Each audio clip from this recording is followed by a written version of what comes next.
Is there any way of justifying winning ugly when you've earned over $3,000 in a week? We're going to talk about that, or at least try to talk about that on this segment of the Gig Geezer. If this is your first time checking out the Gig Geezer, if you're a returning visitor of the Gig Geezer, thanks for coming by. And if you would not mind, hit that subscribe button, give my content a thumbs up, share my content among others, and I definitely welcome comments in this section below. Today is Monday, September 11, 2023. And I mentioned in the teaser, winning ugly, yet earning over $3,000 in a work week. Well, that's exactly what I am attempting to say in this segment of the Gig Geezer. For the record, I earned $3,006.14. It's the second time this year that I've earned over $3,000 in a week. In fact, the first time it was in this segment of the Gig Geezer in which I documented how that was done. I'm not going to go into a 40-minute video as I did with the last one. But what I will say is that last week's earnings was highlighted in part from this segment of the Gig Geezer, in which I earned over $1,000 in a single day, and that was last Tuesday, September 5th, 2023. I earned $1,392 and change. Of that amount, $1,250 of it came on a single brokered opportunity. And what I explained in this segment of the Gig Geezer is that a load that I booked for $250 ended up paying $1,250. It could have paid $1,400, but it paid $1,250. And then over the next couple of days, I added another $900 in earnings. And so by the time I entered Friday, September 8, 2023, I was at $2,440 and change, somewhere's in there. So I was just south of $2,450 earned. And I'm thinking that, hey, I'm going into the weekend. I'm going into Friday. This typically has been a good earnings day. Saturday can be a good earnings day. And then Sunday, depending on how I feel, we'll see. But I'm thinking definitely $3,000 and possibly $4,000 earned last week. Well, from Friday through Sunday, things really hit the skids. I'm not going to say things came to a screeching halt, but things began to skid to a halt.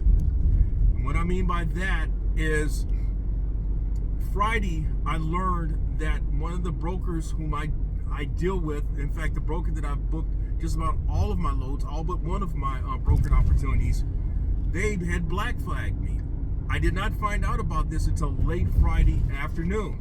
So I spent the day frustrating myself, thinking that I'd booked opportunities, only to find out I needed to contact the brokerage, and then come to find out I was not able to book these loads because I found out that according to their system, I had not had my Sprinter/cargo van inspected within the last 24 months. Well, just for everyone's understanding, according to the US DOT and Federal Motor Carrier Safety Administration, only commercial vehicles of 10,001 pounds and above are subject to annual inspections. Sprinter/cargo vans, which typically weigh 10,000 pounds and below, are not subject to annual inspections. I tried to tell that to a broker last Friday, but I was told by her, well, she didn't know, and that I needed to contact actually my regular assigned broker and perhaps their carrier relations staff to figure out what really needs to be done. So I missed out on some opportunities. In fact, one of them was a $1,400 paying opportunity that would have gone out of state, but certainly one that I'd been open to doing. Another was a $600 opportunity that I missed out on. Another was a $500 opportunity. Man, I missed money left and right. So that's why that's a leading reason why I felt that I ultimately won ugly last week. So without the brokered opportunities, I'm facing my market, the Columbia, South Carolina metropolitan area, which has been rather slow lately, particularly on the gig apps. Doesn't matter which gig app. It could be the DoorDashes, the Grubhubs, the Uber Eats, and the Instacarts, or it could be the last mile delivery apps. Just the gig world has been rather slow in the Columbia, South Carolina metropolitan area, at least in my opinion, and maybe the observation of a few other drivers whom I have been in contact with on a regular basis. So, how did I end the week?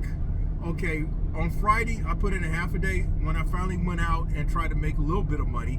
I put in a half a day, and I put together a couple of home improvement opportunities and a point pickup. Then on Saturday, I did a Federal Express route, and then I worked the gig food delivery apps with a couple of DoorDash opportunities and a Uber Eats opportunity and a point pickup opportunity. Then yesterday, Sunday, September 10, 2023, yesterday was very reminiscent of my days working out of my F-150, or even more recent, as I began ownership and operation of this Sprinter/cargo van. Now, I made altogether in about 7.5 hours yesterday $209.90, if memory serves me correct. But the way it was done, it was through, if I go back in somewhat chronological order, I began the day with 2 Instacart opportunities, and then a point pickup opportunity, then a DoorDash opportunity, then my first catering opportunity in quite a while on the Delivered app, and then I came back with another DoorDash large order opportunity. So then I ended the first half, my first half grind, at about $117, and from there I knew that I was at like $2,912 for the week, and for the day I needed another $80 so to make $200 at a minimum. So I went back out yesterday evening, and I put together a stacked Instacart opportunity. Then I did a bungee opportunity that was that paid $39 and change. And then I ended the day somewhat in typical geezer fashion, where I stacked a DoorDash and a Uber Eats, and that got me to the $3,006, but also the $209 for the day, and that was the end of my week. But really, what I'm looking at though is when without one of my main cogs, I was faced with having to make things happen, or to keep some type of momentum rolling, heading into yet another week. And what you realize is that sometimes you have to do what you have to do. Sometimes you have to be brutally honest with yourself. Other things that came to mind was that you have to be willing to work other options and not be so stubborn that you actually miss out on opportunities. And another thing is that the most important thing is that you never want to lose track of what your goals are or your expectations are at any juncture, be it for the day, for the week, or for the month. So I guess another thing that kind of makes another thing that I'm saying, as at least in my observation, why I lost ugly, or at least I won ugly, was that if you look at how the money was earned Tuesday, Wednesday, and Thursday, that has been how I've earned money over the last several months. So what's then the difference today with the start of another week where the numbers start at 0 and yet you're still trying to stay focused on your goals? Well, it's been a 180. I started the day booking a bungee opportunity that ultimately paid over $105, and then I had 2 tire delivery order opportunities that got me to $160, and then I managed. Now here's the difference maker was that I was able to be reinstated with that main broker. my regularly assigned broker or carrier rep did get in contact with me after I had sent her an email, and also an email to the carrier relations department. I explained to her what had happened on Friday, and she agreed 100% that this needed to be resolved. She got in contact with carrier relations. She said initially that I should hear from her by the end of the day, but then she called me 30 minutes later and said I should be able to book loads. And so I was able to book a load from West Columbia. Ultimately, it was from West Columbia to Greer. In fact, as I speak now, as I'm documenting this, I am Greer, South. I'm in Duncan, heading into Greer, South Carolina, which is where my drop-off location is. This load is paying me, initially it was to pay $400, but because of a mix-up with the actual address, they bumped it to $450. The miles on this trip from West Columbia to Greer is like 120 miles, so I got almost $4 a mile on this opportunity. So for the day, I'm at over just south of $615. So yeah, you see how things turn around, but at the same time, can this sustain itself? Can I make this end up being another $3,000 a week or $2,000 a week? At a minimum, my goal is $2,000, but I'm getting a little, I'm kind of nudging that bar up, and so I want to see if I can hit 3,000 again. But that's all I have to share for this segment of the Gig Geezer. It's more of an update, if anything.